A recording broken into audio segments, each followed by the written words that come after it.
Henrique.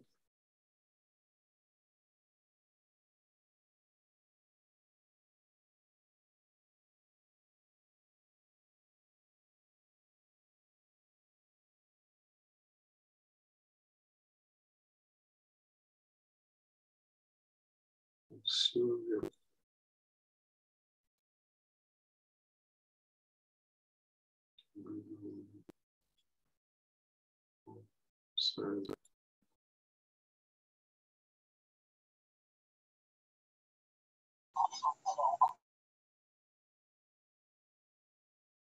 Olá, Rodrigo, tudo bem?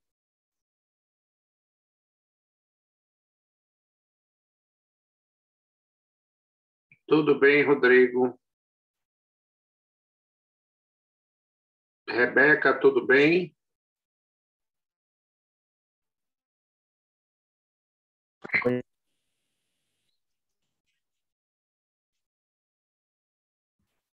Wesley. Tudo bem, Wesley? Bom dia, professor, tudo bem? Bom dia, olá, Rebeca, tudo bem? Bom dia, professor. Estou bem, e o senhor? Bom dia, tudo ótimo, graças a bom. Deus. Um probleminha de garganta semana passada, mas estou bem. Estou ótimo. Graças a Deus não é Covid, não. Ai, ai.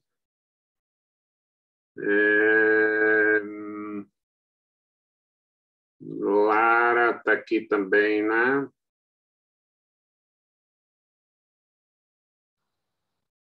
Lara está no Zoom de reunião. Rodrigo.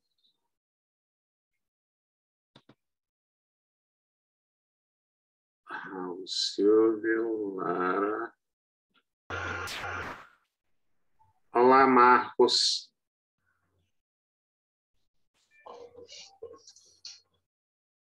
Marcos, tudo bem?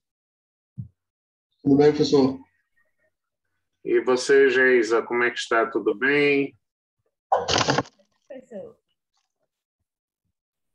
Tudo bom. Marcos Vinícius está aqui na tela, fazendo companhia. Temos dois. Oi. Olá, Geisa, agora. Estamos aqui. Tudo bom, Geisa? Tudo bom, professor. Que ótimo.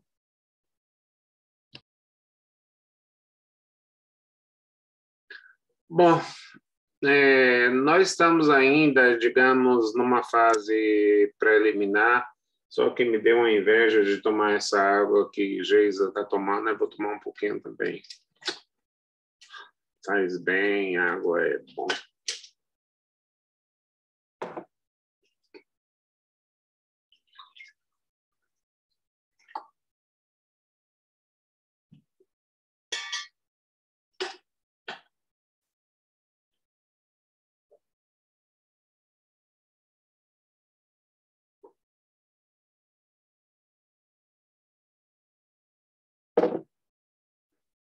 Bom, gente, eu queria insistir hoje numa temática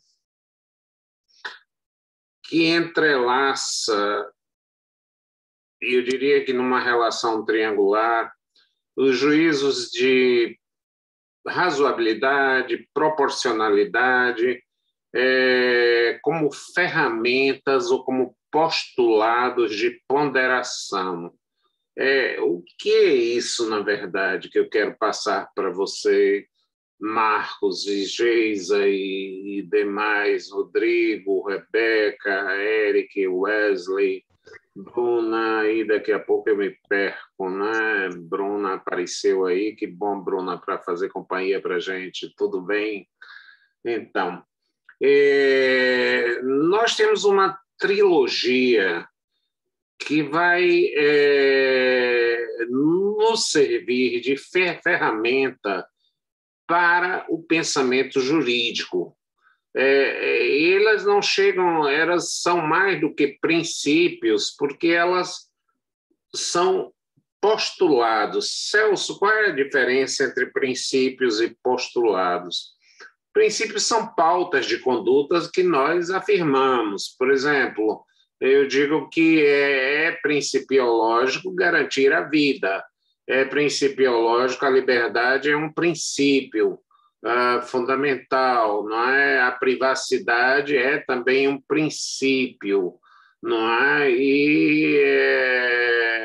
Os princípios, eles são mitigados, eles têm um conteúdo muito específico. Então, eu estou tentando diferenciar postulados de princípios. Então, os princípios eles têm um conteúdo necessariamente limitado. Necessariamente limitado. Então, como esses princípios têm um grau de expansão e de contração, não é? Eles podem estar mais reduzidos em determinada situação e mais contraídos em outra. Quem vai, na verdade, dizer a medida dessa contração e dessa expansão, a medida dessa contração e dessa expansão, é um juízo de ponderação. Por isso, o juízo de ponderação antecede aos princípios. Oi? Yasmin, chegou aí? Bom dia, professor. Bom dia, tudo bem, Yasmin? Tudo sim, com o senhor. Tudo tranquilo. Então, nós estamos falando, Analu, de contração e expansão de princípios. Por exemplo, não fujo do debate atualizado.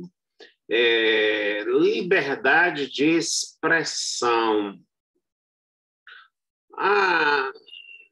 E tem uma frase que eu adoro, que é do Carlos Aires de Brito, que foi ministro do Supremo Tribunal Federal, é um sergipano, que é uma pessoa que é um poeta acima de tudo também, ou um jurista poeta, né? E onde ele diz que a liberdade da expressão é a maior expressão da liberdade. É um trocadilho, mas que diz muito dessa questão.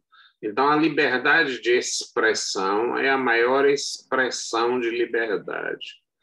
Então, e aí, de vez em quando, algumas pessoas dizem, não haverá censura, não haverá repressão à liberdade de me exprimir. E eu sou constrangido a dizer, olha, veja bem, em algum momento você não pode dizer o que você bem quer, e isso parece intuitivo.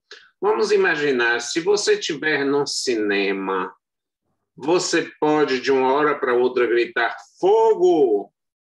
Você pode talvez criar um tumulto muito sério, né? Atropelamentos, pessoas inquietas, pessoas que vão se levantar, que vamos trabalhar com o mínimo. Pessoas podem até se ferir, porque você, entre aspas, usou a sua liberdade de expressão. Então, será que os limites, olha a discussão que eu estou fazendo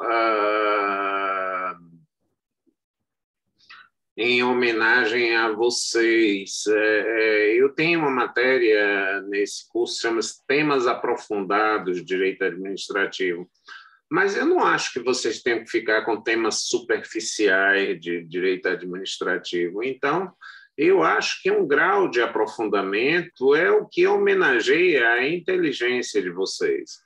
Sem nenhum demérito de outras faculdades de excelente qualidade, mas uma universidade pública federal tem que fazer o diferencial.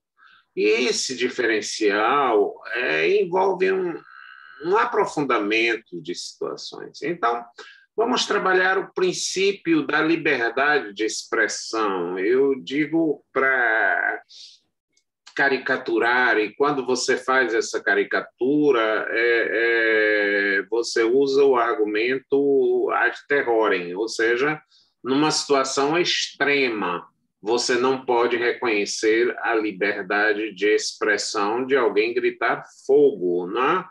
Você também não pode admitir a liberdade de expressão de alguém dizer, olha, não há mal nenhum em alguém aspirar a cocaína. Não há nenhum dano sobre isso. Será que vocês reconheceriam a liberdade de expressão para isso? Campanha em favor da cocaína. Não, eu estou expressando. Quem quiser que tenha uma opinião diferente, não é? É uma liberdade de expressão. Será que a liberdade de expressão vai a isso? Eu posso, na verdade, fazer uma apologia da prática de alguma coisa que não é bem-vinda no ordenamento jurídico, como o consumo de drogas? Eu não reconheço a liberdade de expressão nesse momento, não é? E a liberdade de expressão, ela pode ser manifestada. Eu estou tentando dizer alguma coisa do que ela, por exemplo, tem um contraponto que frequentemente se põe em embate, o que é a minha privacidade e a minha intimidade. E aí é uma questão substancial, né? Uma questão substancial. Será que alguém pode, na verdade, sem autorização do interessado, sair divulgando a orientação sexual dele? Fulano é hétero, fulano é homossexual, fulano de tal tem práticas sexuais desse tipo de coisa? Ou isso é muito íntimo e não se justifica, e eu posso me proteger de alguém que queira, na verdade, fazer isso? Ah, não, olha, alguém diz assim, eu depois posso cobrar uma indenização, mas a indenização já não resolve depois do dano ocorrido, né? Então, vamos imaginar, é uma lenda, evidentemente, mas que serve de entendimento para vocês. Um homem foi acusado de caluniar o outro. E aí ele comparece a um tribunal e diz diante do tribunal: eu me arrependo do que eu disse, eu quero sair daqui, já me arrependo, eu peço desculpas pelo que eu disse, eu fui leviano, etc. E o juiz disse: vamos até o último andar. E ele estranhou aquele convite. E o juiz lhe entregou um monte de penas de uma ave e disse: atire-as por essa janela. E ele fez isso. E agora o juiz disse: bom, você será perdoado quando você conseguir recolher todas elas. Ora, no 25º andar, o cidadão atirar penas, sabe-se lá onde iam parar, é impossível, na verdade, você restaurar a conduta devida, não é? A conduta devida. Então, há uma possibilidade de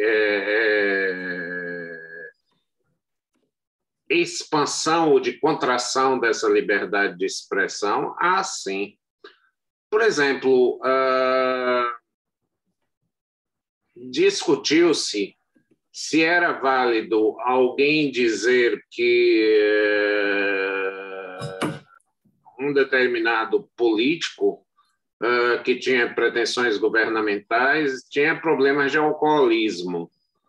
E aí se diz: bom, o eleitorado deve ser informado disso para saberem quem vai votar, se ele, na verdade, vai dar conta de governar com o problema de alcoolismo que ele tem. Então, passou-se a tolerar, no sistema inglês tem um precedente bem interessante, de que quando você torna-se um homem público, você abre mão de um certo grau da sua privacidade, né? Você abre mão de um certo grau da sua privacidade. Quer dizer, você pode dizer livremente, Celso, dá boas ou dá más aulas, ou outro tipo de coisa, ou é confuso, é claro, e eu estou exposto a esse tipo de situação.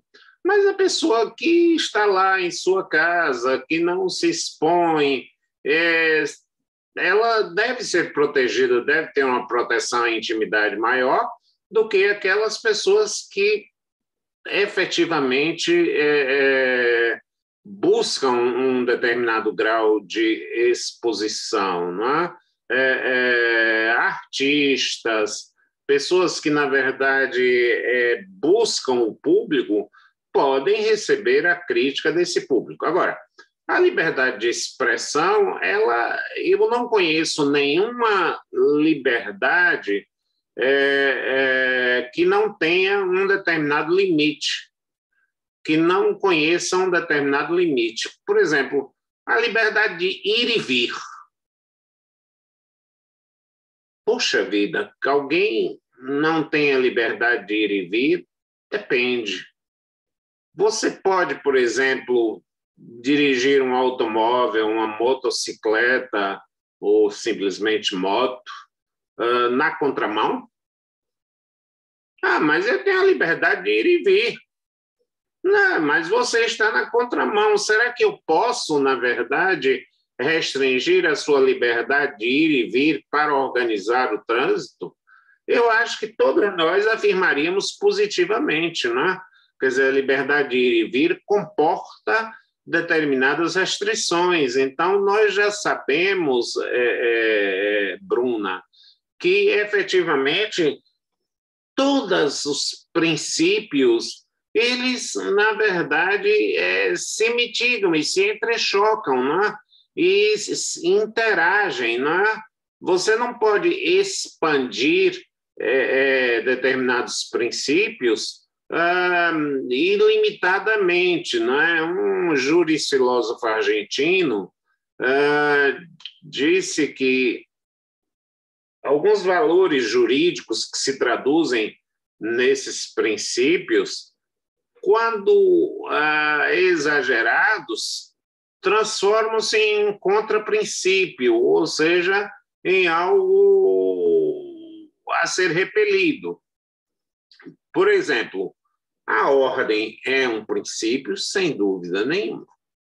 Se eu, na verdade, digo que a aula começa às 10h40, mas chego todo dia ao meio-dia, eu não posso me queixar de vocês se chegarem ao meio-dia, porque eu instalei a desordem, eu instalei, na verdade, a desordem. Então, a ordem é principiológica do ponto de vista da nossa coexistência. Né? Se você vai a um espetáculo, você quer que o espetáculo comece no horário certo. Baiana que diz assim, meia hora de relógio, ou seja, meia hora de relógio quer dizer que são 30 minutos mesmo, né?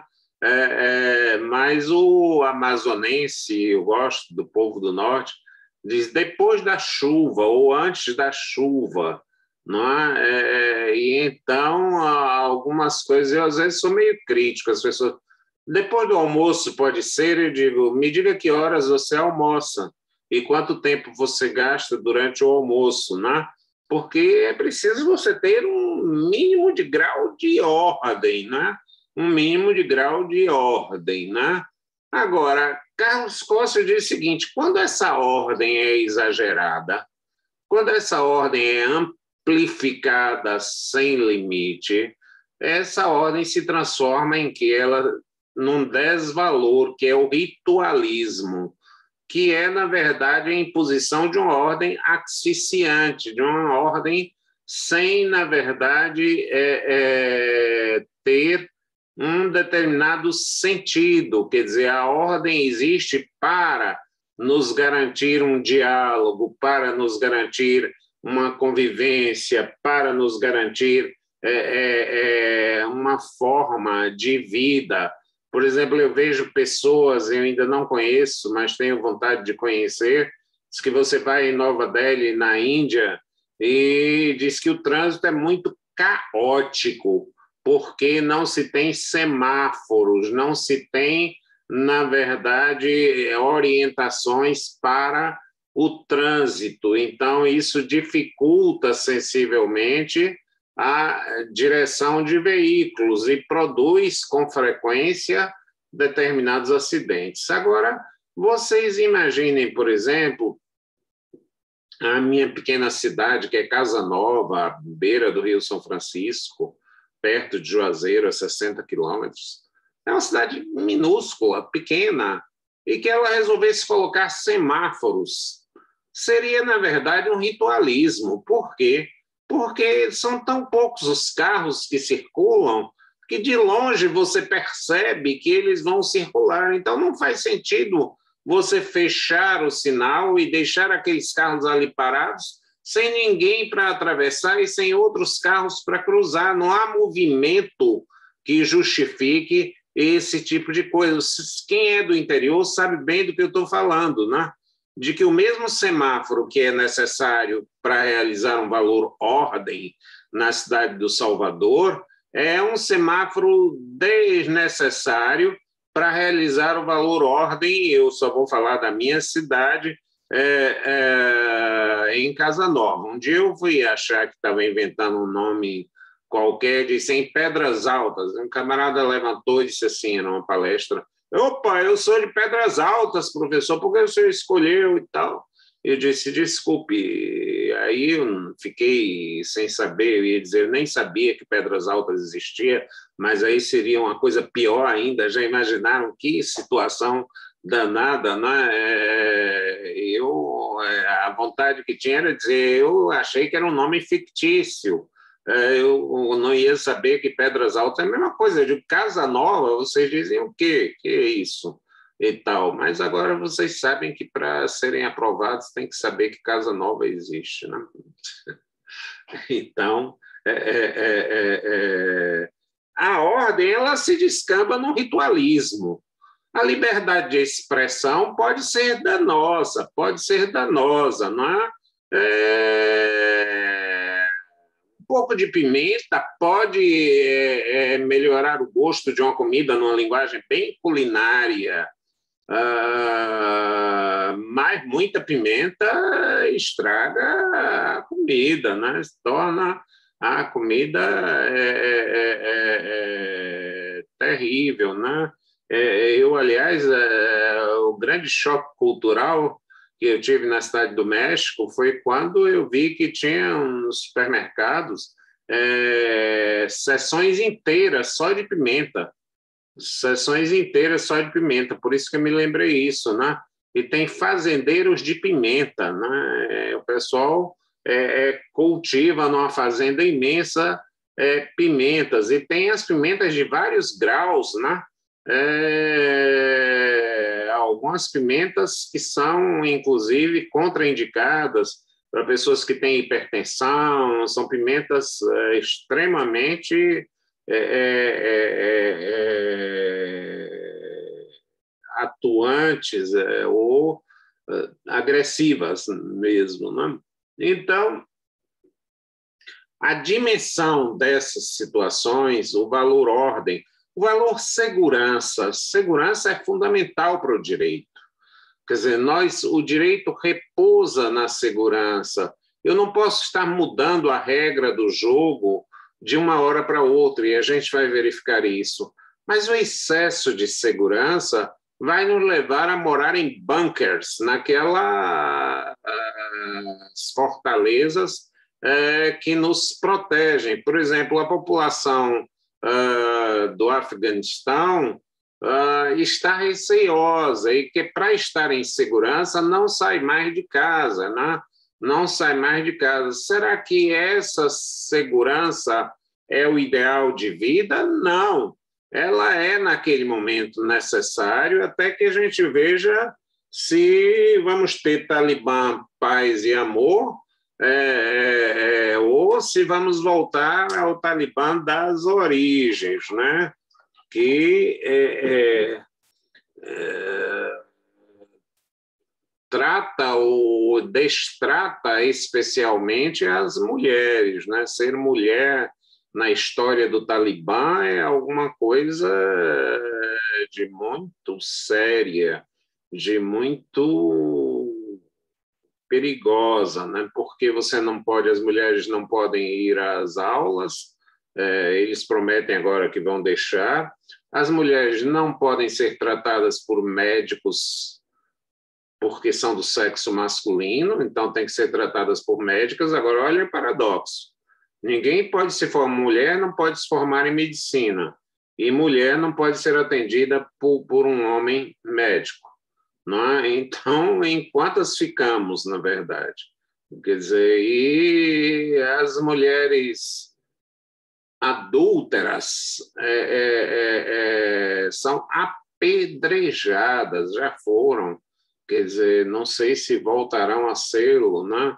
E o adultério que deveria ser uma coisa entre casais, se um aceita o outro aceita, o Estado não tem por que entrar nessa situação. O Código Penal brasileiro de 1940 criava o crime de adultério, é uma interferência dentro dessa situação. Então, a mulher do Afeganistão, a mulher afegã, ela vive no mundo onde ela quer tudo que ela quer, o máximo de segurança, com o mínimo de liberdade. Vejam que quanto mais segurança, menos liberdade. Não é? Então, o valor segurança ele se contrapõe ao valor liberdade. Bruna diz, poder pode, só não deveria, eu acho. Eu queria, Bruna, que você, como eu perdi no contexto, você falou num horário, se você pudesse desdobrar aí onde é que você colocou isso aí. Para a gente, é muito interessante essa questão. Não, é porque o senhor estava falando sobre liberdade de expressão. Você pode fazer isso, você pode falar aquilo e tal. E eu disse que poder, você pode, você só não deve fazer, que é diferente de você não dever de não poder. É verdade, mas será que eu posso impedir? A discussão é interessante. Será que eu posso licitamente, sem sanção? Quer dizer, quando eu, na verdade, reconheço, aí você tem toda a razão. Há um sentido de poder física e biologicamente, não é? Quer dizer, então nós estamos usando a palavra em duas acepções, e um poder juridicamente, ou seja, de que eu aceito que se faça, não é? Então, porque eu tenho um dever de abstenção em relação, mas sua pergunta é inteligente. Quer dizer, há um livro bem interessante, Bruna, que diz o que o dinheiro não compra. E ele mostra que várias coisas ele pode comprar. Compra lugar nas filas, compra lugar em várias situações. Então, há um dilema ético, digamos, entre o que você pode ou deve. Essa é uma situação, e eu adoro esse tema. E aí, o dinheiro, e o livro começa a mostrar algumas coisas. Pois não é que eu tive um choque mostrando que, por exemplo, para você ir ao Capitólio, algumas pessoas dormem a noite inteira por $20, $30 na fila, e você entra já na fila no horário, e isso para eles é normal. Nos aeroportos você paga mais para poder não pegar fila. Já existem alguns estados norte-americanos onde tudo está no mercado, onde o preso pode optar por pagar uma diária numa cela e ter uma cela especial, né? Então, essas relações econômicas com o direito são bastante difíceis de serem resolvidos. São os que nós chamamos, Bruno, de hard cases, ou seja, de casos difíceis, de casos complicados, hard cases, né? Eu, por exemplo, fiquei um pouquinho assustado porque estava num hotel em Nova York e o rapaz lá, o concierge, o rapaz da recepção lá, virou e me perguntou, disse, o senhor, foi a época em que o Papa estava fazendo uma visita a Nova York, ia celebrar uma missa para 20 mil pessoas, mas essas 20 mil pessoas eram pessoas convidadas entre clérigos, religiosos, etc, etc, etc, etc. E o rapaz do hotel me perguntou, disse, o senhor quer um convite para ir à missa do Papa? Eu disse, mas eu soube que os convites são distribuídos a entidades religiosas do mundo inteiro, né, que querem assistir. Ele disse, são, mas nós temos uma entidade religiosa que nos autorizou aqui a vender, o senhor pode consultar, e são $200 o ingresso. Eu disse, meu Deus do céu, uma entidade religiosa está vendendo um ingresso para você assistir uma missa, e aí todos... Qual é a perspectiva que nós temos à primeira vista? Puxa, essa entidade é picareta, essa entidade na verdade, estranha. Uma entidade religiosa, de pessoas religiosas, recebem uma quantidade de ingressos e põem à venda. E eu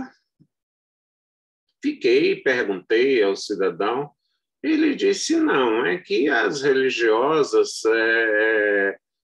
destinam essa renda ao trabalho com órfãos e pessoas desamparadas. Então, elas abrem mão desse convite gratuito para arrecadar valores para as instituições, para as obras de caridade que elas praticam. Isso, para mim, deu uma certa lógica à questão. Elas preferem assistir na televisão, como eu assisti, foi a minha opção, né?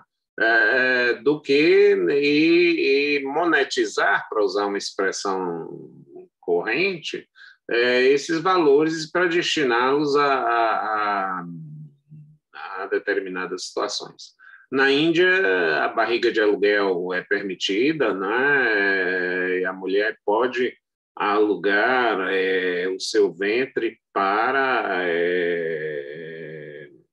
gerar um filho de terceiro.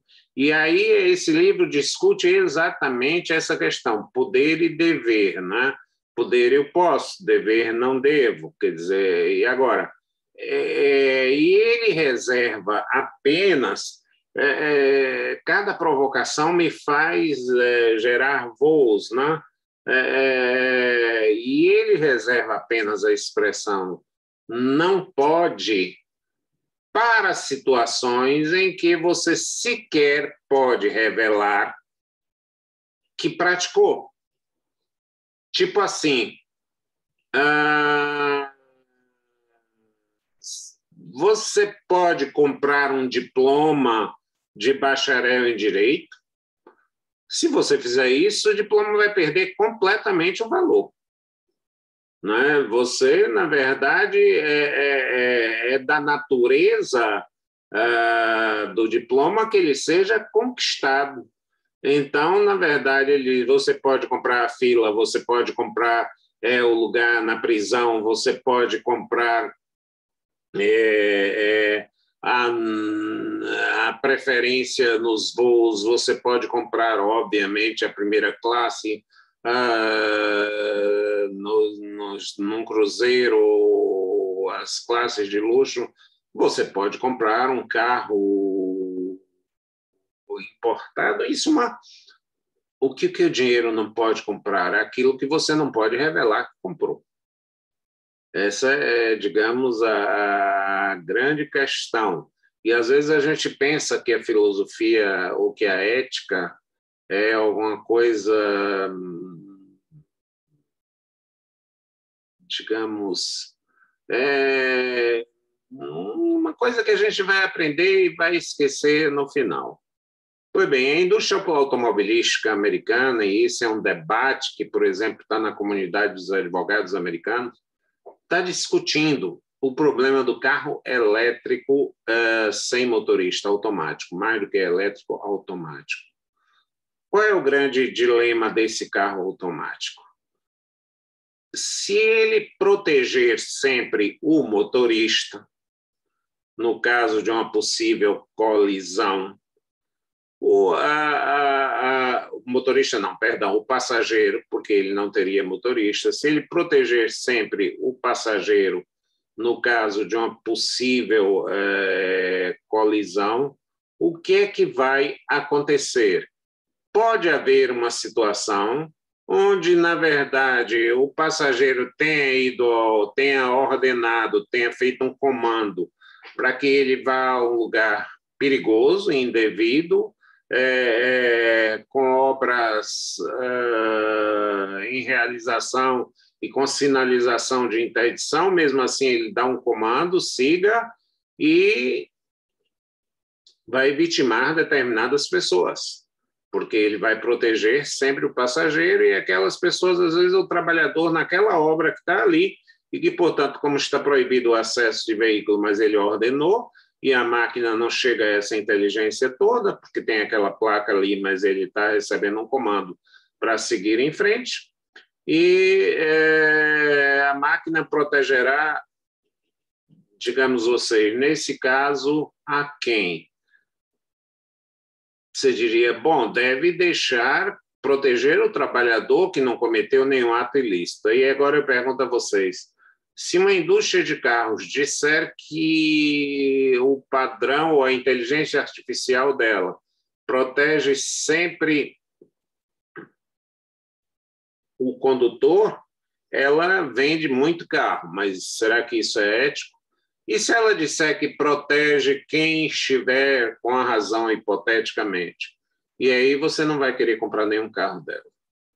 Você vai dizer, bom, eu quero que ela me dê a proteção máxima. Entre uma empresa que vende o carro que me protege em qualquer situação da melhor forma e aquele que se me protege na situação desde que eu seja prudente, eu vou preferir naquela que me protege mesmo que eu seja imprudente. Vejam como as questões jurídicas são extremamente complexas quando nós nos aprofundamos dentro dela, né? Então, nós estamos usando aqui, nesse sentido muito estrito, de eu posso, como sentido de eu tenho, o ordenamento jurídico abriga esse fato e não a possibilidade material, né? Não a possibilidade material.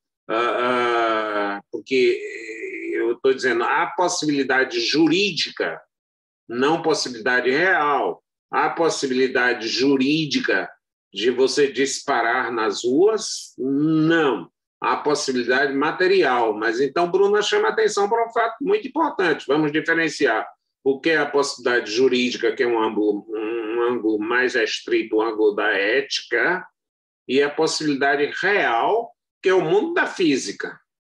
Que é o mundo da física. No mundo da física, eu posso gritar fogo, eu posso ensinar, não sei nem quero saber como se usa cocaína, eu posso praticar determinados atos que vão ser, todavia, reprimidos. Então, esse poder jurídico está, digamos, dentro dessa perspectiva. Agora, observe o seguinte, na administração pública, e aí nós já aprofundamos o tema um pouquinho mais. Na administração pública, bom dia, Ana Paula, que está aqui mandando uma mensagem, eu estou lendo aqui com atrasos, né? Mas antes tarde do que nunca. Então, no mundo do direito, nós enfrentamos certas situações paradoxais. E é por isso que nós temos que fazer o juízo de ponderação. Vejam, quanto mais liberdade, menos igualdade. Qual o limite da liberdade e nós devemos preservar dois valores, liberdade e igualdade. Mas raciocinem comigo, será que um grau de liberdade exagerado não quebra uma igualdade possível? Ou será que a restrição ou a garantia plena da igualdade não restringe desnecessariamente a liberdade? Vamos dizer que, por exemplo, nós estabelecêssemos que na faculdade vamos ter um uniforme. Todo mundo vai ter que usar roupas azul, vermelho e branca, que são as cores do Bahia. Tá? Então, não se importe, não. Bahia e Vitória estão muito ruins, por isso eu posso falar à vontade. Ora, eu vou obter uma igualdade, mas à custa de uma quebra de liberdade fundamental. Já, por exemplo, o policial estar fardado, que garante a minha segurança, pelo menos a identificação dele, restringe a liberdade. Ele não pode dizer, hoje eu vou sair de calça jeans, hoje eu vou com roupa esporte, é sexta-feira, eu vou trabalhar. Ele não tem essa liberdade para garantir uma igualdade necessária. Então, o ato de um diretor ou de alguma autoridade educacional que impusesse na faculdade o uso de um uniforme, de uma farda, seria um ato arbitrário, porque estaria privilegiando uma igualdade que avança sobre os limites da liberdade. Uma igualdade, vai todo mundo vestido com o mesmo uniforme, que avança sobre a regra da liberdade de escolher a roupa que eu quero. Agora, transportem isso para uma excursão. Vamos lá, aconteceu, da Disney, onde vão geralmente crianças, adolescentes, etc., etc. E as companhias de turismo que propiciam essas excursões impõem, sim, um uniforme. E esse uniforme é obrigatório. E esse uniforme é obrigatório, Marcos, para identificar as pessoas, para que elas não se percam no bloco, para dar segurança a essas pessoas, para que elas não se desgarrem, para que elas possam ser identificadas com mais facilidade. É um instrumento de proteção. Então, você retira a liberdade, garante uma igualdade que protege. Qual é a finalidade dessa igualdade? É uma igualdade nos limites da proteção. Então, todos os princípios são mitigados e mitigáveis. Todos os princípios são mitigados e mitigáveis. E como é que nós fazemos essa mitigação de princípios? Pelo tripé: razoabilidade, proporcionalidade e ponderação. A ponderação é o peso, é a medida onde eu estabeleço em que limites esse princípio se expande e em que fronteiras ele se contrai, em que limites ele se expande e em que fronteiras ele se contrai. Não é? Então, por exemplo, eu posso ter a liberdade religiosa, posso e devo ter liberdade religiosa. Mas imagine que eu tivesse um vizinho que dissesse, olha, o meu culto é feito em casa às 3 horas da manhã e exige um volume alto de som. E eu disse, tá, mas eu não participo do seu culto. Sim, mas é a minha liberdade religiosa. Será que ele pode usar nessa expansão essa liberdade religiosa? Não. Porque eu vou dizer, e em nome da sua crença eu fico sem dormir? E em nome da sua crença eu vou ficar sem dormir? Quer dizer, não se espantem com isso, porque o direito só existe para isso. O direito só existe para isso. Veja, o direito só existe para isso. O papel da lei, olha o que eu vou dizer, uma bomba aqui para vocês. O papel da lei é discriminar. O que, Celso? O que eu disse aí, Geisa? Diga aí, você consegue repetir o que eu disse? Ou não estava muito atenta? Tudo bem, eu às vezes fico não muito Desculpa, atenta. professor, eu estava escrevendo aqui, me distraí. Quem lembra aí o que eu disse? Que o papel da lei é discriminar. Mas, professor, antes de falar sobre isso, você pode repetir rapidinho qual é o tripé? Razoabilidade? Proporcionalidade e ponderação. Tá? Então, Bruna está dizendo, repetindo o seguinte, que eu disse que o papel da lei é discriminar. Olha, Popper, que é um jurisfilósofo, disse que alguma coisa, para ser dada como verdadeira, precisa ser falseável. Ou seja, eu não consigo imaginar que quando eu afirmar que a Catedral de Notre-Dame, de Nossa Senhora, é belíssima, você vai dizer, não acho essas coisas, não. Não acho absolutamente essas coisas. Isso não é sequer falseável. Percebem? Afirmar que a Catedral de Notre-Dame não é sequer falseável, porque afirmar sobre a beleza dela. Eu, por exemplo, vou contar aqui a vocês um segredo, não espalhem, viu?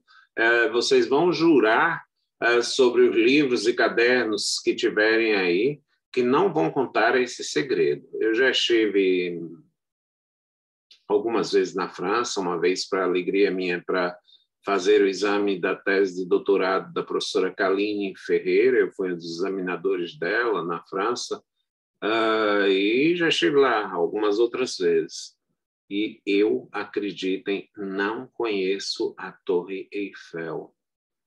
Eu não conheço a Torre Eiffel. É claro que eu já estudei muito quem foi o engenheiro, como é que ela foi feita, quando é que foi fundada, quantos pisos ela tem, quanto tal, porque para todo mundo, e quando eu quero encurtar a conversa, antes que as pessoas, como você foi a Paris e não viu a Torre Eiffel? Você foi ao Vaticano e não viu o Papa? Você foi Salvador e não conheceu o elevador Lacerda? Bom, eu não me animei a conhecer. E dizer que não acho interessante aquele monte de ferros, só tem uma vantagem de você estar no topo da Torre Eiffel. De lá você não vê a Torre Eiffel. Não, de lá, do topo da Torre Eiffel, você não vê a Torre Eiffel. Não é? Então, essa é a grande vantagem. Não é?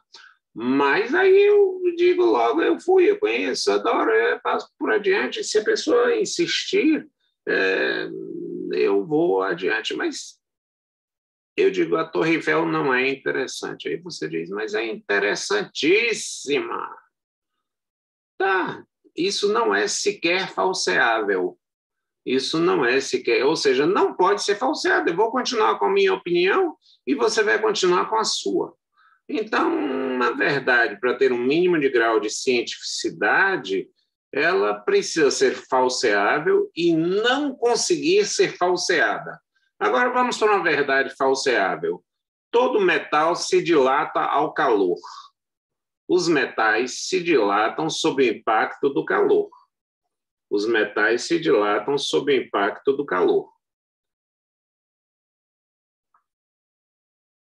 Ela é falseável? É.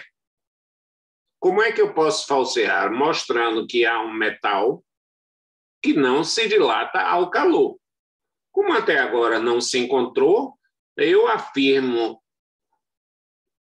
cientificamente que todo metal se dilata ao calor, porque ela é uma verdade falseável que não conseguiu ser falseada. Que não, se eu disser todos os corvos são negros, é falseável. Mas à medida em que eu vá encontrando mais e mais corvos negros, eu vou, na verdade, dizendo que ela tem uma substancialidade científica. Quer dizer, ela tem uma substancialidade científica, porque podendo ser falseada, ninguém conseguiu falseá-la. Podendo ser falseada, ninguém conseguiu falseá-la.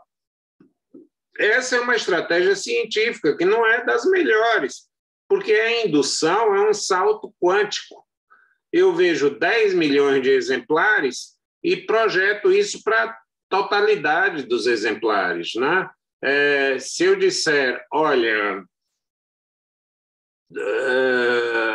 sociólogos urbanos têm dito com frequência que o suicídio é mais presente nas comunidades urbanas do que nas comunidades rurais.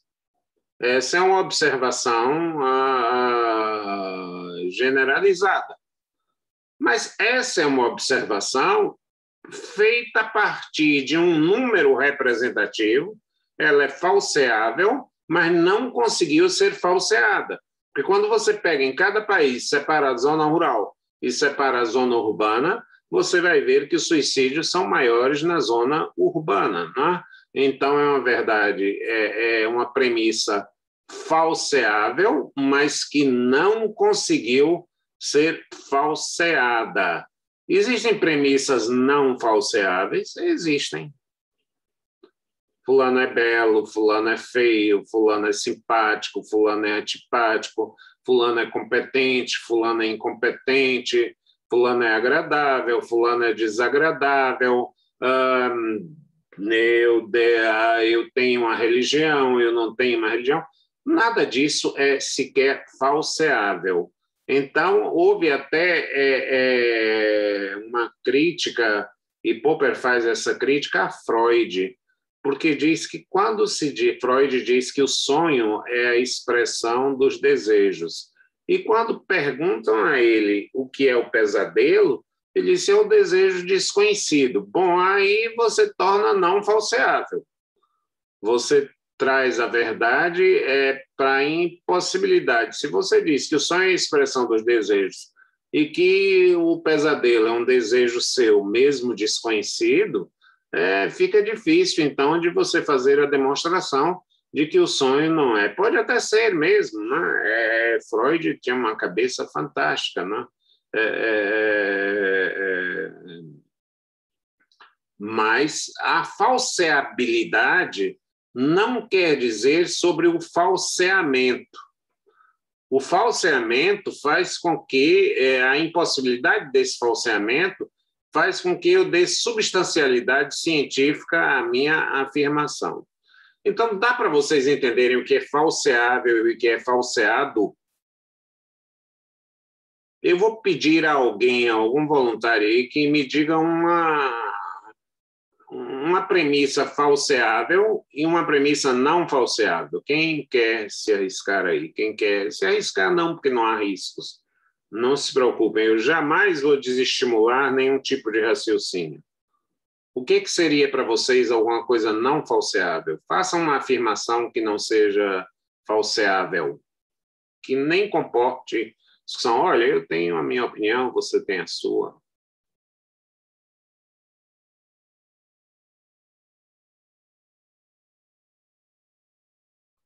Qualquer afirmação subjetiva em relação a gosto não é falseável. Perfeito. Do que em relação a gosto, por exemplo, não é falseável. Eu, por exemplo, não gosto de chuchu, mas isso é uma questão minha de gosto. Você pode dizer chuchu é uma maravilha, não é? E daí por diante, não é? Agora, diga, Andressa, já que você está, uma afirmação falseável, para aproveitar que você está nessa coisa. Muito boa. Gosto não é falseável. Aliás, os latinos diziam de gustibus et coloribus non est disputando. De gosto e cores não se discute. Qualquer afirmação em relação aos fenômenos da natureza, por exemplo, quando vai chover, o céu fica carregado, as nuvens ficam pretas. Isso é falseável, né? E Gilberto Gil faz essa premissa muito bem. O céu logo escurece quando vai chover. Meu coração só pede o seu amor, se não me deres, posso até morrer. A planta pede chuva quando quer brotar. Olha quantas afirmações falseáveis, né? E o céu logo escurece quando vai chover. Traga-me um copo de água, tenho sede, e essa sede pode até matar. Minha garganta pede um copo d'água. Se não me dá... E aí vai fazendo afirmações falseáveis, né? Fazendo afirmações falseáveis, né? Nesse caso da música de Gilberto Gil, o céu logo escurece, no exemplo de Andressa, quando vai chover. Bom, e eu terei que falsear e dizer, olha, tem chuvas com o céu completamente limpo. Não sei, mas que é falseável, é. E eu posso falsear, sim. Não é? E quanto mais eu não consiga falsear, mais Gilberto Gil se anima a continuar cantando a música dele, né? De que o céu logo escurece quando vai chover, né? Minha garganta pede um copo d'água, se não me deres, posso até morrer. E Gilberto Gil é um gênio, né?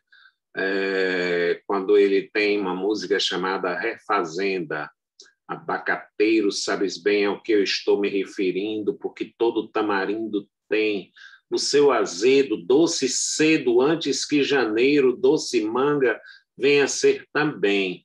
Abacateiro, sabes bem ao que eu estou me referindo, porque todo tamarindo tem o seu azedo, doce cedo, antes que janeiro, doce manga venha ser também. Abacateiro, acataremos teu ato, nós também somos do mato, como o pato e o leão. Aguardaremos teu recolhimento, é justamente o significado da palavra temporão. Abacateiro, tu me ensina a fazer renda, que eu te ensino a namorar. Refazenda é o título da música, né? Você veja que ele tem aí várias afirmações falseáveis que não são falseadas. Fruto temporão, a época em que as frutas se geram, etc., etc. É um canto à natureza, a música é fazenda, né? É um canto à natureza com expressões falseáveis. E onde é que você quer chegar com essa enrolação toda, Celso? O que isso tem? Eu acabei de fazer uma informação falseável. O papel da lei é discriminatório e toda lei é discriminatória. E aí eu vou trazer a ponta de que todo mundo diz assim, Celso, se você diz que toda lei é discriminatória, vocês admitem comigo que isso é falseável? Basta eu demonstrar que há uma lei ou que há uma norma jurídica, não propriamente uma lei, digo, toda norma jurídica é discriminatória, a norma jurídica.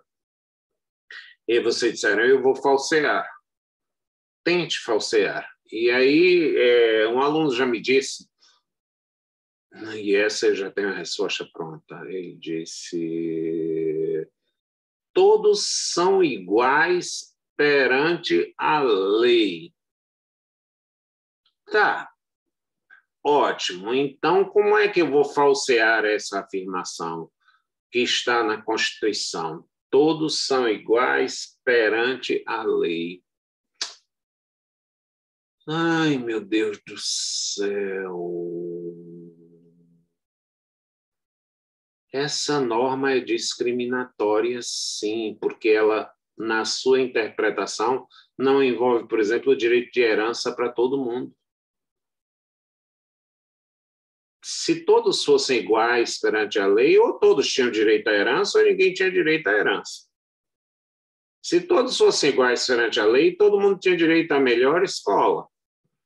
Provavelmente, vocês tiveram upgrades, tiveram posições favoráveis na vida que lhes permitiram estar na Faculdade de Direito da Universidade Federal da Bahia, que é a terceira faculdade do Brasil e a primeira da República. Não é pouca coisa estar nessa faculdade, não. Não é pouca coisa estar aqui nessa faculdade, não. Mas, para isso, vocês contaram com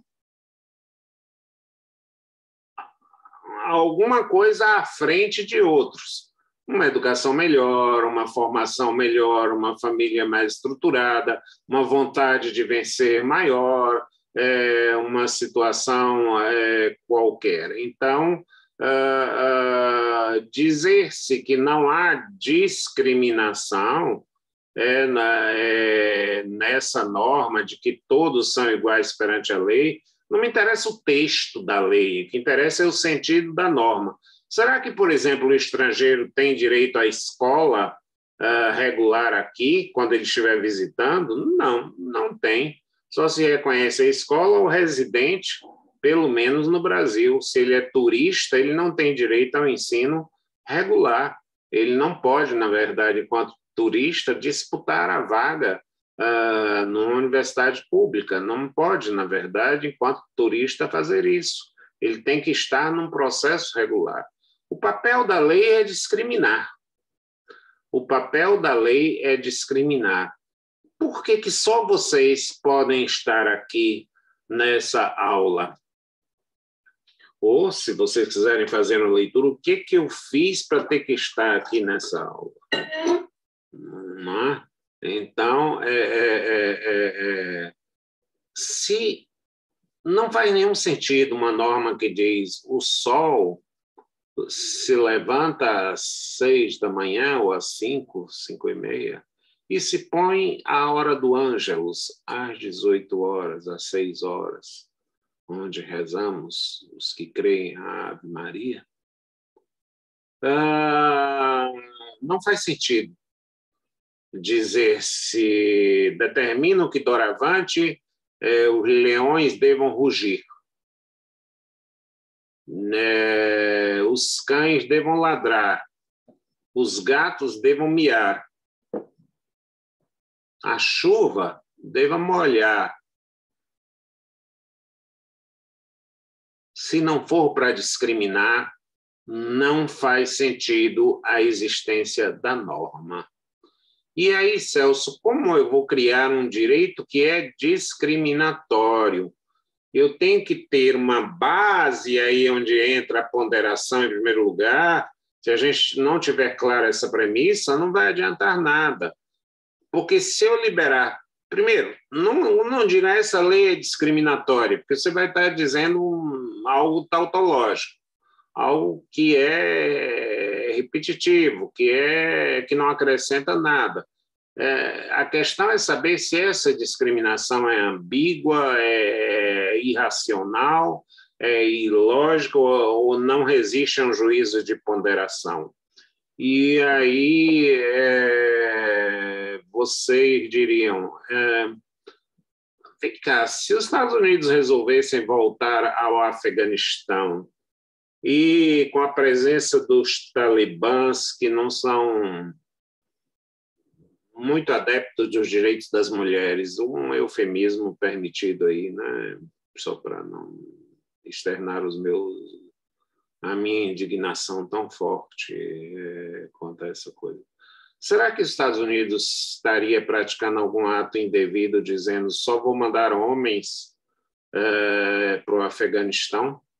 Soldados têm que ser homens, já que está lá o Talibã, que pratica isso, isso e isso, eu vou fazer um recrutamento só de homens. Vejam que a gente sempre diz, discriminação de sexo é absurda, mas o que vocês acham? Seria válida uma norma que dissesse as mulheres serão excluídas de convocação para o serviço militar no Afeganistão nesse momento? Parece-me que é uma discriminação razoável. Parece-me que é uma discriminação proporcional. Eu chego a isso num juízo de ponderação. Ponderando o quê? De que as mulheres são vítimas de estupro, ponderando o quê? De que as mulheres não podem trabalhar, ponderando o quê? De que as mulheres são perseguidas, ponderando o quê? De que as mulheres vão ter que usar burca cobrindo a pele por inteiro, não é? Então, essa discriminação, ela na verdade, uma discriminação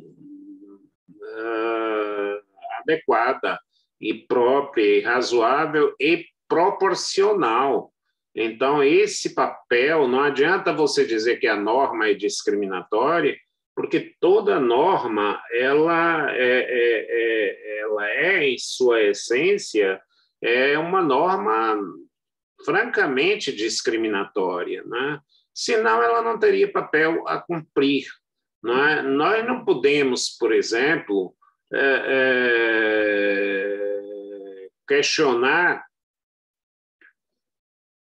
se a norma é discriminatória ou não. Nós queremos saber se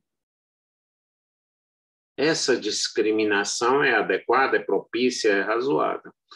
Um grande jurista brasileiro, Santiago Dantas, em 1910, portanto, já são 110 anos passados disso, dá o seguinte exemplo. Se o Estado estabelecer um prêmio, o exemplo dele é para quem produza uma obra de grande valor científico, de grande interesse comunitário, não estará praticando uma discriminação indevida, não estará praticando uma discriminação indevida. Mas, se não cobrar um imposto sobre essa renda, estará praticando uma discriminação indevida.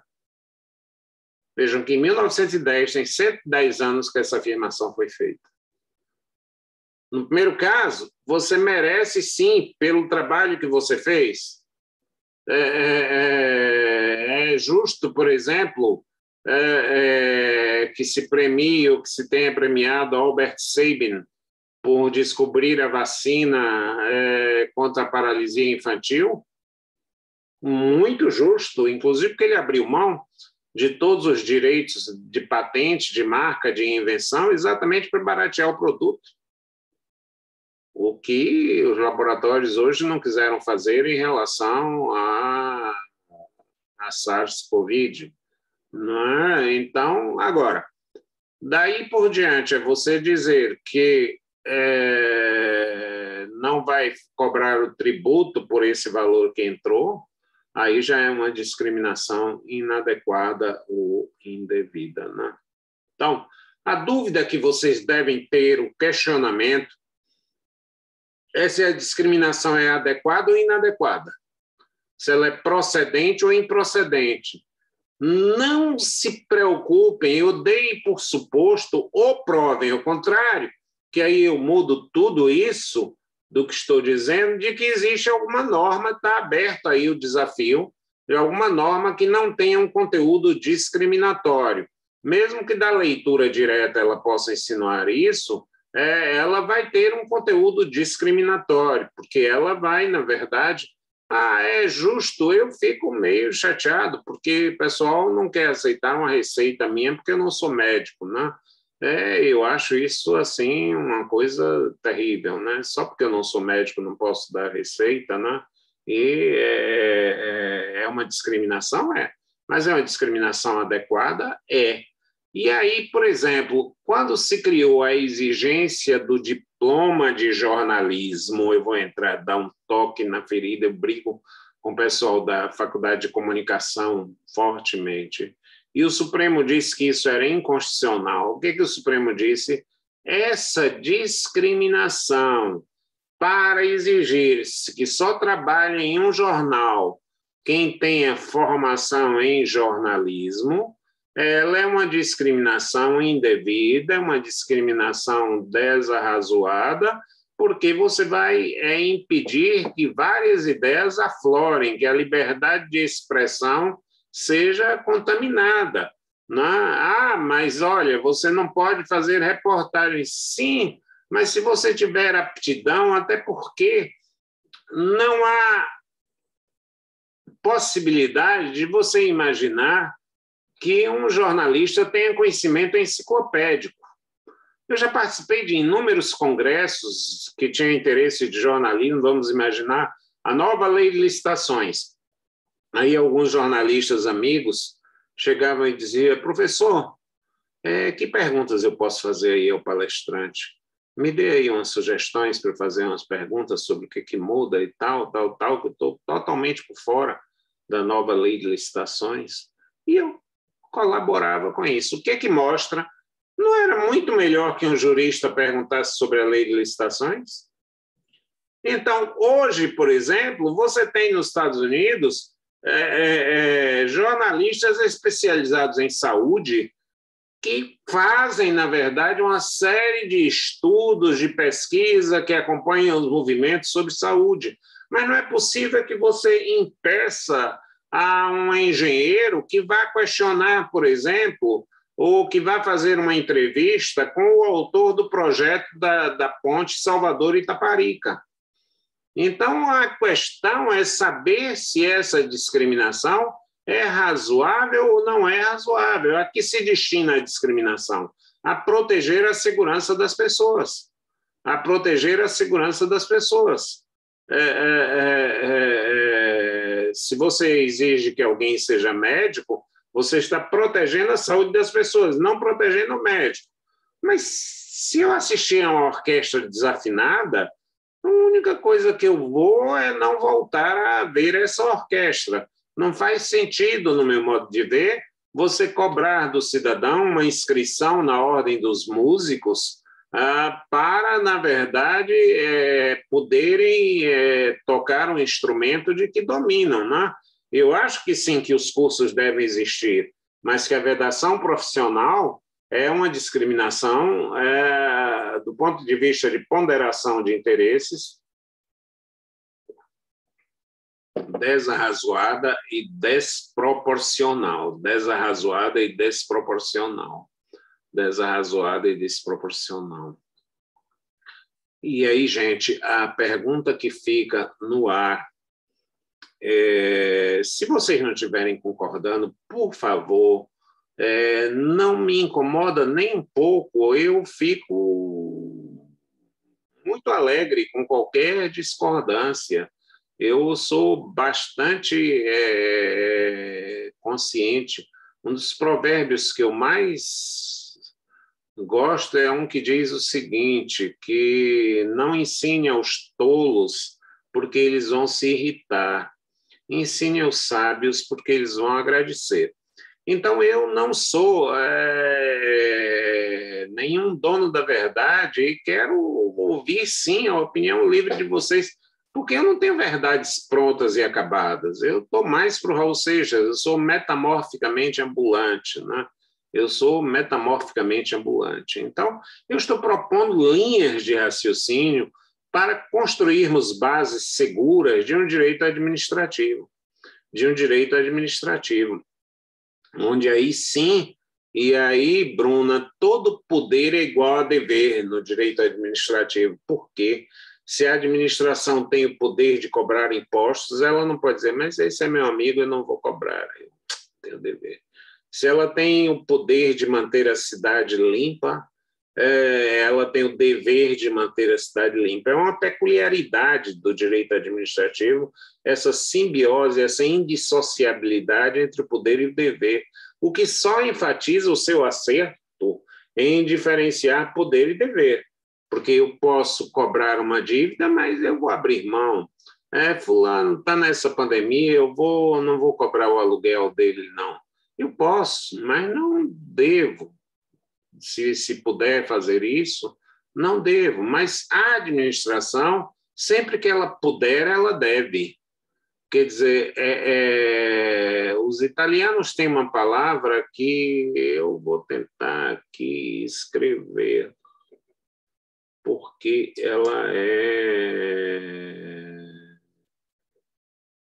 Vamos lá. Essa palavrinha, eu... Deixa eu ver. Não...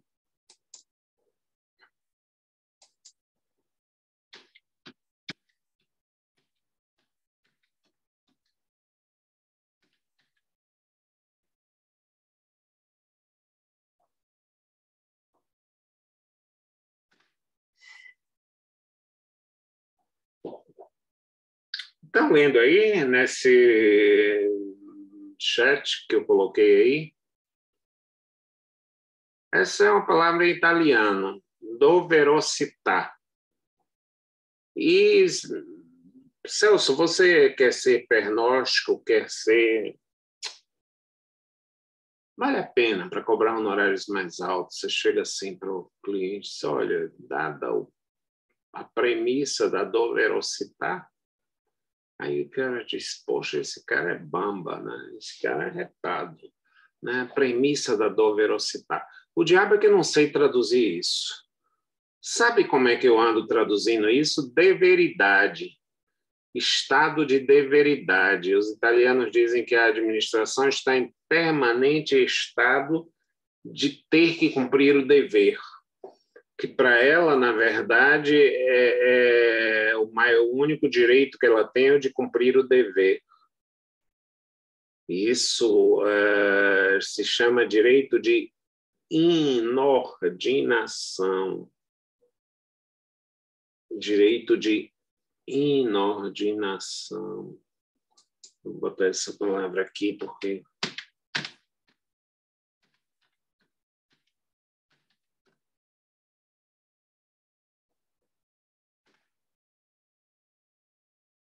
Direito de inordinação é o direito de cumprir o próprio dever. Então, se a administração tem um dever, ela tem o direito de cumprir esse dever.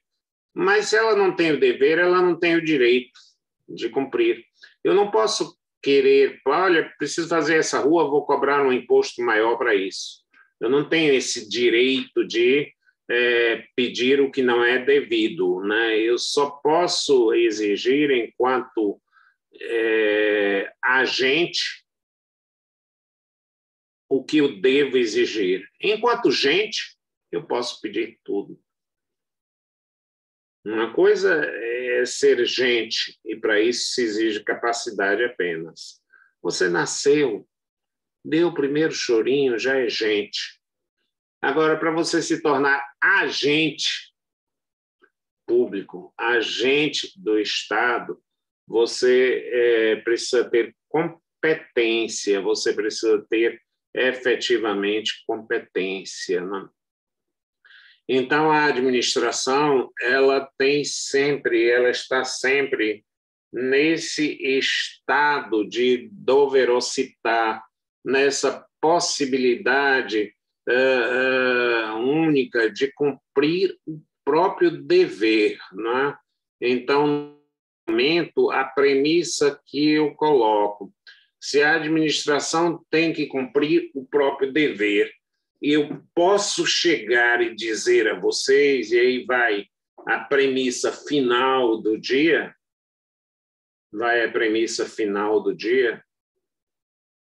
Atenção, gente, se vocês não prestaram atenção na aula, prestem atenção agora, nesse momento, porque já vão ganhar muita coisa para bagunçar a cabeça de vocês. Olha que eu sou antipático, né? Digo que quero bagunçar a cabeça de vocês, quero fazer o que os americanos dizem brainstorm, tempestade cerebral.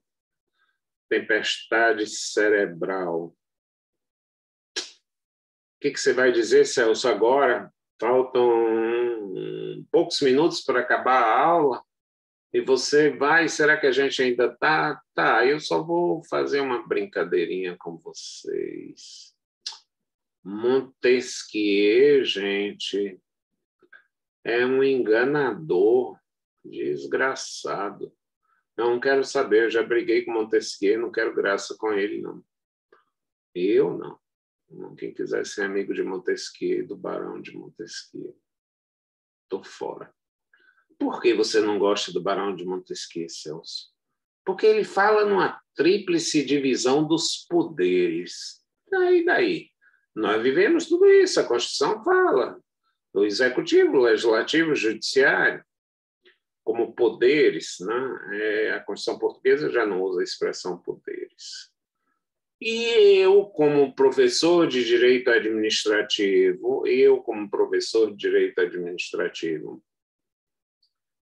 eu digo a vocês o seguinte: todo poder é apenas e tão somente instrumento de cumprimento do dever.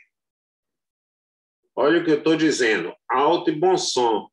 Gente, hoje eu só estou tendo companhia de Andressa, de Bruna, de Marcos e de Geisa. Cadê o restante do pessoal que não mostra o rosto, que me deixam aqui na nossa solidão? E cadê vocês? Para a gente olhar. Da aula, parece que temos 4, 5 pessoas comigo na sala, né? Ou alguma coisa. Rompam a timidez e entrem em campo. Rompam a timidez e entrem em campo. Aqui nós estamos num espaço livre. A aula não é jaula. Instrumento de cumprimento do próprio dever. Como assim, Celso? Veja bem, eu vou dar um fato que ocorreu comigo. E eu, ao invés de... No começo me chateei pra caramba, me chateei muito, mas... Obrigado, Ana Paula, por ter entrado.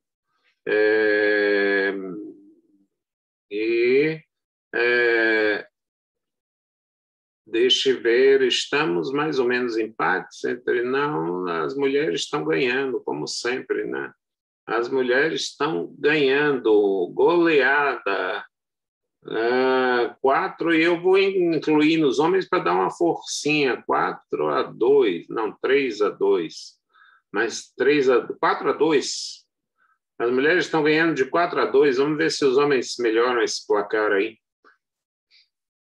Vamos ver se os homens melhoram esse placar. Olha aí, Raul veio para ajudar a reforçar o time masculino.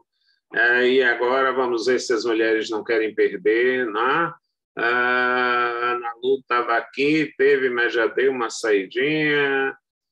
Então, instrumento de cumprimento do próprio dever. Se eu fosse um astrônomo, eu usaria a expressão: o poder não é um corpo luminoso, mas é um corpo iluminado. Por exemplo, a Lua não tem luz própria, ela reflete a luz do Sol. O poder não tem luz própria, ele reflete a luz do dever.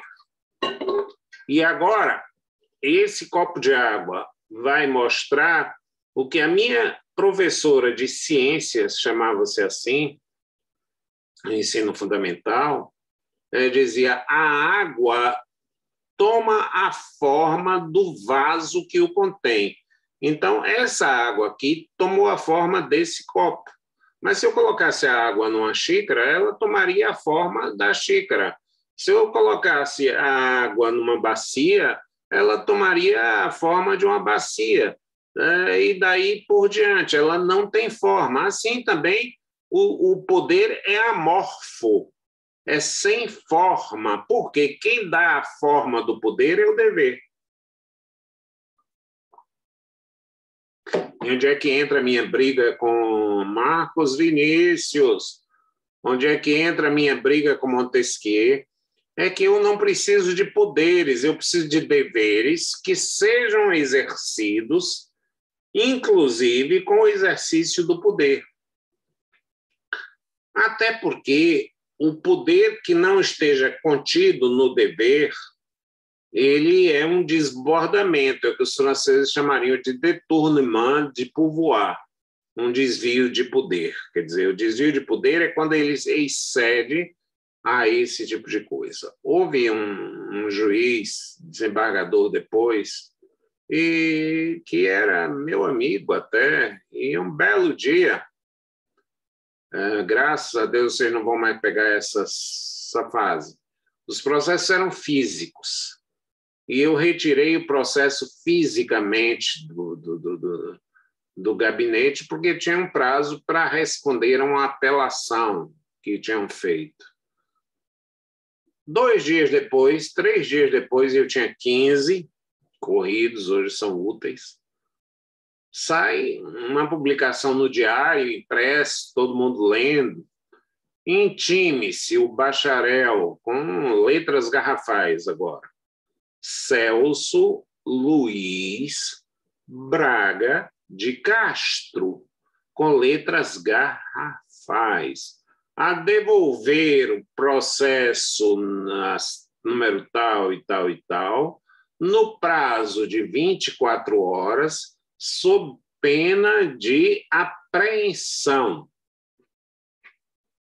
Não é preciso dizer a vocês que eu fiquei atônito. E chego no escritório, me disse, o que houve? Nós não tiramos esse processo, nós estamos no prazo de 15 dias, eu não tenho direito de me manter com o processo nos 15 dias, por que ele já está pedindo isso na forma de apreensão? Não sei. Aqui, o despacho, está aqui a data de retirada.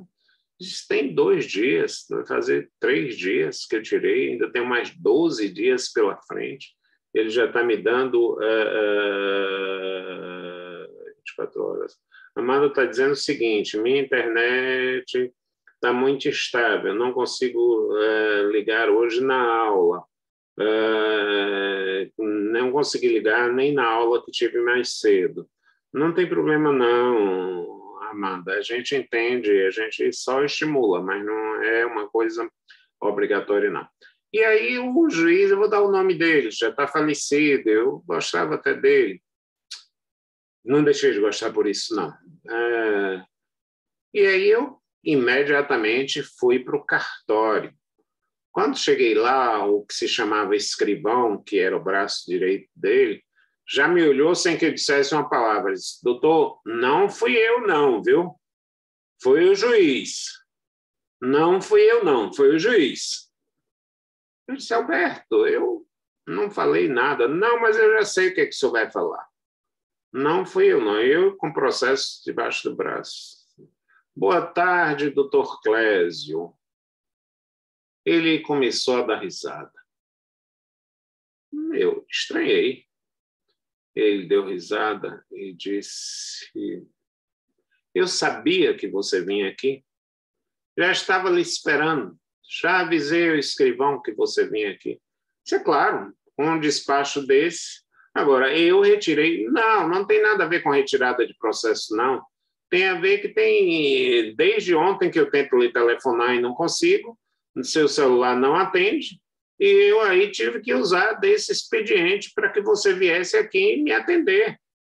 O seu telefone simplesmente está caixa. E eu quero tirar uma dúvida com você sobre um processo. Eu não posso esperar a vida inteira que você me atenda, não. Eu digo, é por isso, e aí você usou, porque eu sabia que desse jeito você ia aparecer. Eu disse, tá bom. Aí, eu fiquei da vida não essas coisas ainda não podem ser ditas em aula, mas é o que vocês imaginaram mesmo. E respirei fundo. Ele aí botou uma certidão de que havia um equívoco na intimação e Não, agora está tudo bem, bote a certidão que você quiser aí. Você já resolveu, eu dei a resposta que fui e voltei. Passei um tempo sem procurá-lo, meio chateado. Chateado é aquilo que eu ia dizer da vida, E aí, o que aconteceu com o Dr. Clésio? Ele usou o poder desconectado do dever, porque ele só tinha o poder de pedir os autos se o prazo estivesse esgotado, se para, na verdade, garantir o andamento, mas se a lei me dava 15 dias, nesses 15 dias, o processo estava à minha disposição. Então, é o poder, na verdade, exercitado fora do âmbito do dever. Uma vez eu já vi olha quanto tempo tem isso, muito simpaticamente um guarda de trânsito me parou e eu disse, eita diabo, o que aconteceu? E eu vinha naquela época da Fonte Nova, eu sou torcedor do Bahia. Ele parou e disse, desculpe, amigão, mas eu estou aqui no trabalho, quanto foi o jogo do Bahia? Eu disse, ganhamos de 2-0. Ele disse, oba, não sei das quantas. Apitou, mandou eu parar e só me perguntou isso. É evidente que é uma desconexão. Esse eu me importei menos, que era um homem simples e eu digo, tá bom, e eu estava feliz que o Bahia tinha ganho e tal, mas tecnicamente é um détournement de pouvoir, ou seja, é um desvio do poder. Então, o poder, na verdade, não pode ser teorizado. Quando eu teorizar os deveres, eu terei todos os poderes necessários e apenas os necessários para cumprir o meu dever. Imagine, por exemplo, que um dia eu dissesse assim numa aula presencial, olha, gente, vocês vão entrar aqui em fila. Os mais altos na frente e os mais baixos atrás. Você ficou maluco, Celso? Pô. Não, mas eu sou professor, quem manda aqui sou eu. Peraí. Eu aprendi que o seu poder está conectado ao seu dever. E aí, qual é o dever que você está cumprindo com isso? Eu quero lá saber disso, quero lá saber de história de dever. Então, nós aprendemos em direito administrativo, Ana Paula, que o mais importante para a administração é cumprir o dever, porque ela ministra para alguém e não subministra, que é ministrar para si mesmo. Atenção, atenção, nem digam eu me vacino, eu fui vacinado. Você é sujeito passivo dessa situação, muito menos eu vacinei. Eu vacinei, você é vacinador. Você é aquele camarada lá, o auxiliar de enfermagem ou enfermeiro, acho que mais os auxiliares ou os técnicos de enfermagem que fazem. Do mesmo modo que, para nós, na verdade, todo poder é projeção, é resultado do cumprimento de um dever. Então, se eu perguntar, se alguém disser, hoje não tem expediente, por quê? Isso se destina a cumprir o quê? A que tipo de dever isso se destina? Eu posso exigir que todo mundo se apresente e mostre o rosto? Não posso. Eu posso apelar? Posso, mas não há obrigatoriedade nenhuma, porque esse poder não corresponde efetivamente a um dever. Eu não tenho que cumprir um determinado dever,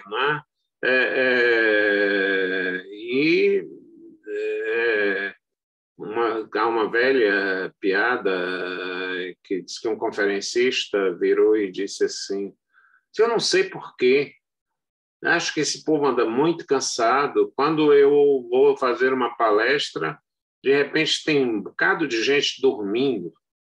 Aí ele disse, por que você não usa os alfinetes?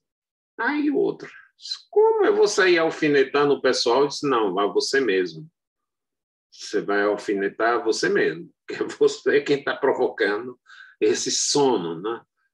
Você vai alfinetar a você mesmo, né? Então, eu desconfio muito de professor que diz, é um barulho na sala de aula, ninguém começa a conversar e tal, e que impõe uma série de regras que só tornam tenso o ambiente, que criam um clima nada propício ao sistema de aprendizagem. Nada propício ao sistema de aprendizagem. Então, qual é a frase, qual é a premissa que eu quero colocar nesse final de aula? Que todo poder é instrumento de cumprimento do dever. Que não há poder que, na verdade, seja objeto do direito e que não se revele como instrumento do dever, a não ser que nós estejamos falando do poder sobre a ótica dos psicólogos. Então, por que as pessoas querem poder? Muitas vezes para combater a solidão, muitas vezes para satisfazer o ego, muitas vezes para um complexo narcisista, mas isso é uma perspectiva do psicólogo. A perspectiva do jurista é outra questão, não é? Outra questão, não é? Eu só posso ter poderes, o juiz só pode intimar a testemunha a depor se ele tiver o dever de esclarecer a verdade. O legislador só pode estabelecer uma lei se essa lei for minimamente adequada e necessária. É sobre essa questão de que a gente vai se debruçar na aula seguinte. Eu quero, fácil adiantado da hora, agradecer de todo o coração, de verdade, a paciência de vocês, a compreensão, a boa vontade de estarem aqui. Eu sei que nós estamos em momentos atípicos, né? Mas nós estamos fazendo o possível para trazer para vocês o nosso melhor, a nossa discussão de um raciocínio que não se perca no tempo com a mudança de uma lei tal, de um artigo qual, ou de uma situação de outra ordem. Todas as perguntas, os questionamentos e os debates são sempre bem-vindos. E eu agora entro no que ocorrer. Vocês podem fazer algumas perguntas, lembrando que podem fazer também no uso do WhatsApp, tá? Que nós abrimos um grupo para que vocês formulem essas questões no WhatsApp. Hoje ainda eu vou ler, então aproveitem os que tiverem dúvidas acadêmicas mesmo, e mesmo quando termine o curso, podem permanecer no grupo de WhatsApp para tirar alguma dúvida que venha aí pela frente, tá certo? Gente, muito obrigado a vocês. Eu vou sair do ar com saudades, e na segunda-feira a gente volta. Vocês chegaram a... nós pedimos que os que pudessem ouvissem um filme, né? Saneamento Básico, que está disponível gratuitamente no Globoplay. Acho que não chegou a passar, não, professor. Não deu essa Não passei, não? Não. Então, eu vou pedir a vocês que tentem ver para segunda-feira. Desculpem se não passei, às vezes ficou na minha cabeça. Não, tranquilo, sem problemas. O Globoplay, ele está disponibilizando, em homenagem ao Paulo José, de modo gratuito, um filme bem interessante chamado Saneamento Básico. Não vou dar um spoiler, mas é a ideia de uma pequena comunidade que precisa de um saneamento e só tem verba na prefeitura para fazer um filme, né? E aí a temática se desenvolve a partir daí, e eu queria discutir um pouquinho essa questão desse filme com vocês, tá certo? Lembrem-se daqui, vou escrever aqui,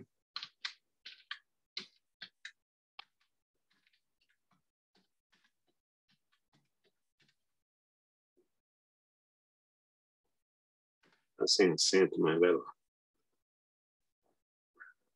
Saneamento básico é o título do filme. Os que puderem trazer 2, 3, 4, 5 que possam provocar o debate já será interessante. Obrigado, gente. Até a próxima. Vou encerrar aqui. Tchau, tchau, tchau.